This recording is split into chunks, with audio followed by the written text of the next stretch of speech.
Olá, o meu nome é Luiz Roberto e uma vez mais, prazerosamente, estou aqui apresentando um vídeo. Entre o último vídeo que eu apresentei e o que estou apresentando agora, passou um certo lapso de tempo. Tem sua justificativa. É que a minha filha é quem postava os vídeos para mim, e por justo motivo não tem podido fazê-lo, mas me ensinou como é que faz. Eu, um bocadinho lento de aprender essas coisas, fui capengando até que consegui. Se você está vendo esse vídeo agora é porque eu consegui, né? E quando vier e vir o próximo é porque eu consegui também, naturalmente, né? Nós estamos estudando aqui a lei natural. Falamos primeiramente da divisão da lei natural e hoje estamos falando dos caracteres da lei natural. E o próximo será a diferença entre o bem e o mal. Tudo isso no mesmo capítulo da lei natural, incerta lá em O Livro dos Espíritos. Nós vamos compreendendo a lei natural, nós, humanidade, vamos compreendendo a lei natural, nós nos aprofundamos nos conhecimentos dela, na medida em que nós nos aprofundamos nos conhecimentos das leis físicas e morais, através das múltiplas encarnações. Então, é algo que se dá paulatinamente. Leis que falam ao homem considerado em si mesmo, fala ao homem nas suas relações com Deus e com os seus semelhantes. Então, na verdade, todos nós podemos conhecer as leis divinas. Lei divina e lei natural é a mesma coisa, mas nem todos ainda a compreendemos. Em razão do passo evolutivo no qual nós nos encontramos individualmente, nem todos ainda compreendemos. Contudo, todos a compreenderemos um dia, em razão justamente da lei de progresso, pelas experiências vividas por cada um de nós. Uma coisa importante dizer também é que as leis de Deus são apropriadas à natureza de cada mundo e ao progresso dos espíritos que ali habitam, estejam eles na erraticidade ou estejam encarnados, ao progresso dos seres que ali habitam. Isso torna a lei de Deus única e equilibrada. O conhecimento que nós temos, por mais profundo que seja, da lei natural aplicado aqui na Terra, é diferente da mesma lei aplicada em mundos superiores ou em mundos inferiores a nós.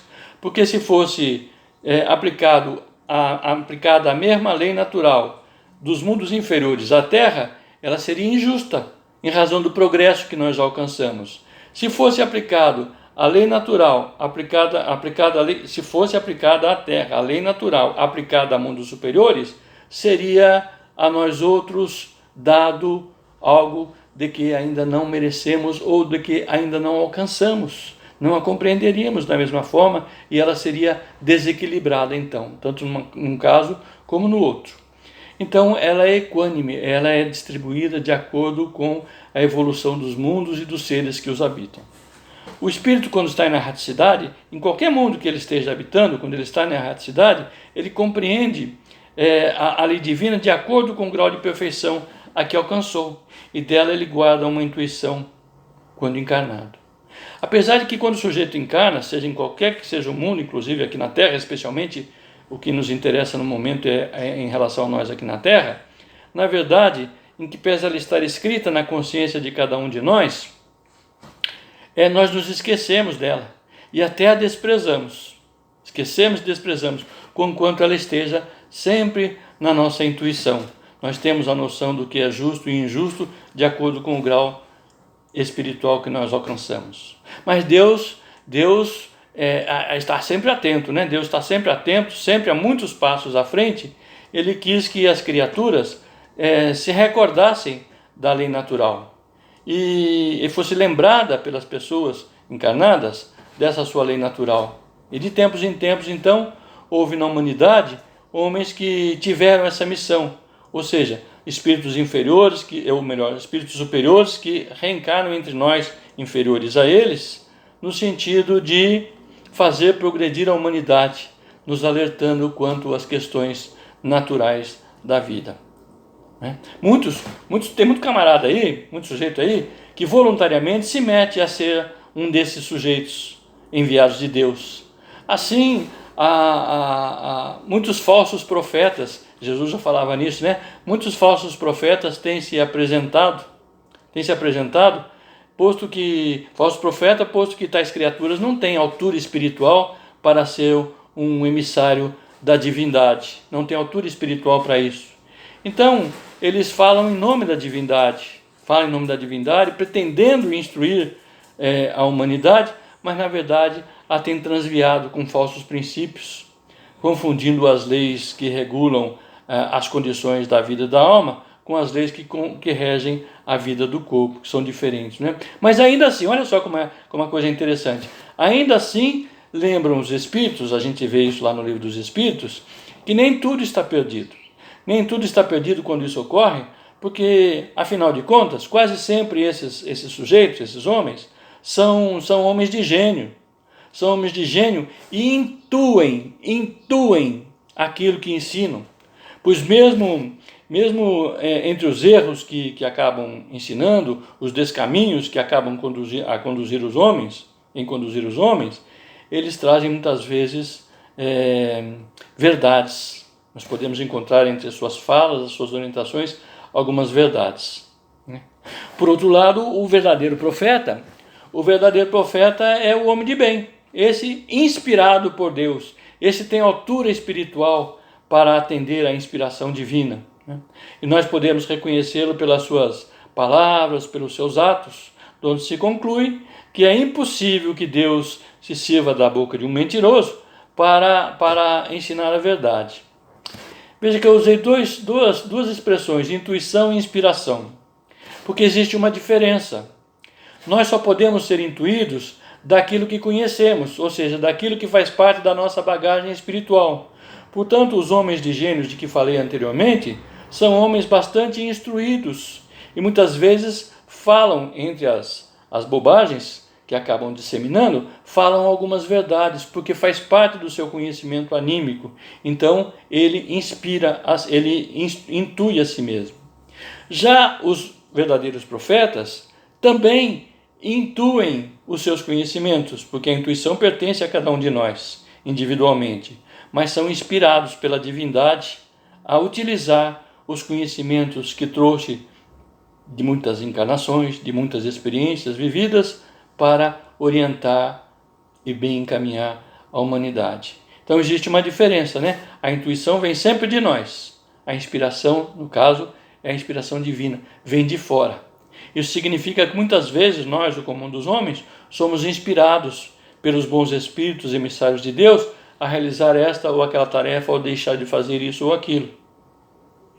E essa inspiração nos alcança de acordo com a nossa capacidade intuitiva, de acordo com a nossa condição intuitiva.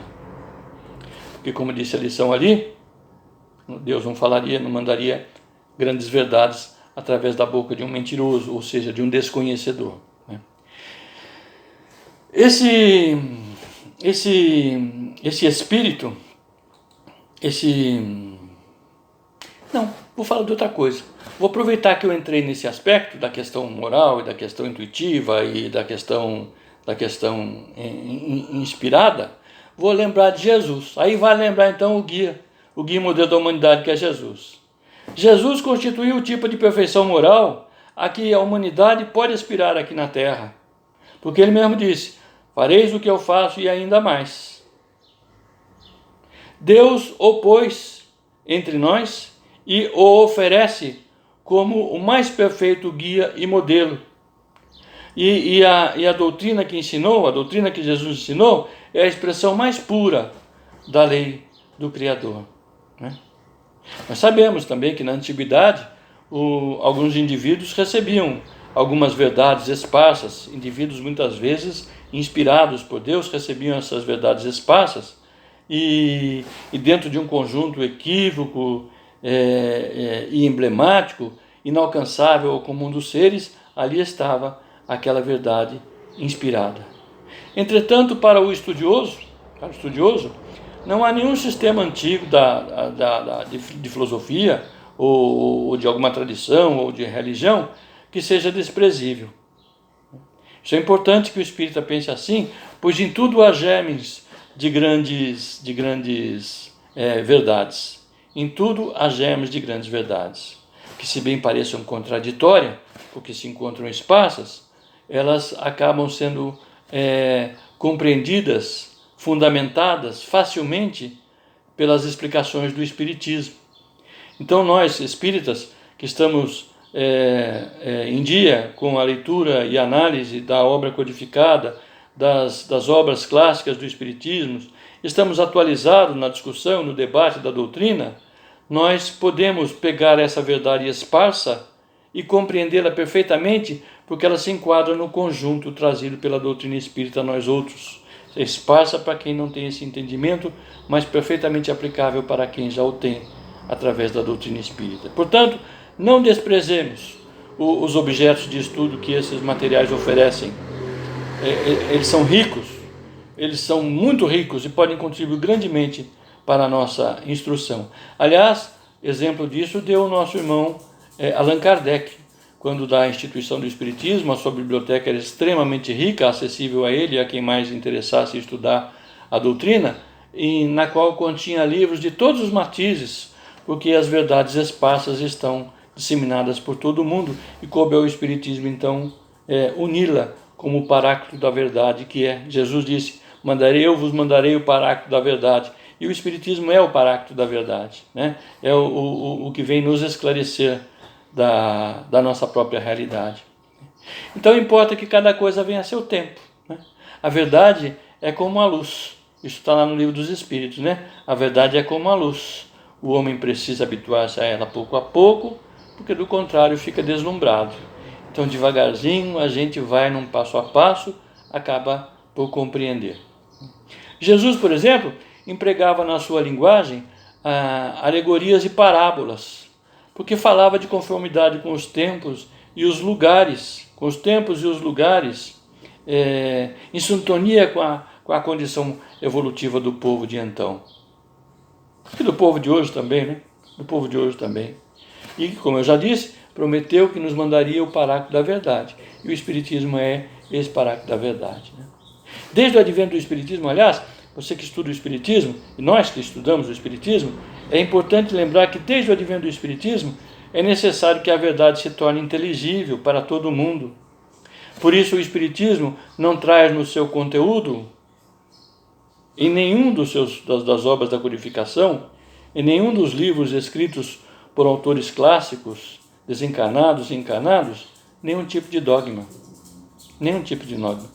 É necessário que a verdade se torne inteligível para todo mundo. O ensino dos Espíritos tem que ser claro, ele tem que ser claro e sem equívocos, para que ninguém possa pretextar, então, ignorância, e para que todos possam julgar e apreciar com a razão, melhor dizendo, os ensinamentos trazidos, especialmente no caso de hoje, em relação à lei natural.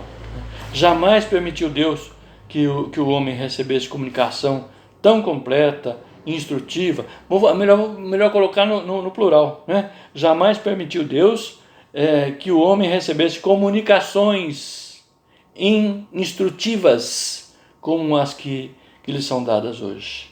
Então o Espiritismo realmente, sendo a doutrina do livre pensar, traz a nós outros, na lei natural, a questão cerne do passo evolutivo de todas as humanidades, causa e efeito. Nós somos a causa, nós sofremos os efeitos.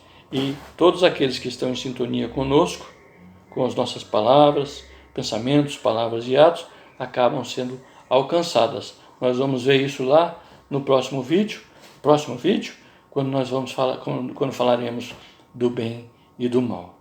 Esse assunto é bastante importante para o espírita estudar, e para quem mesmo não sendo espírita quiser estudar, melhor vai compreender muitas vezes os ensinamentos que recebe no credo que abraçou. E vamos adiante.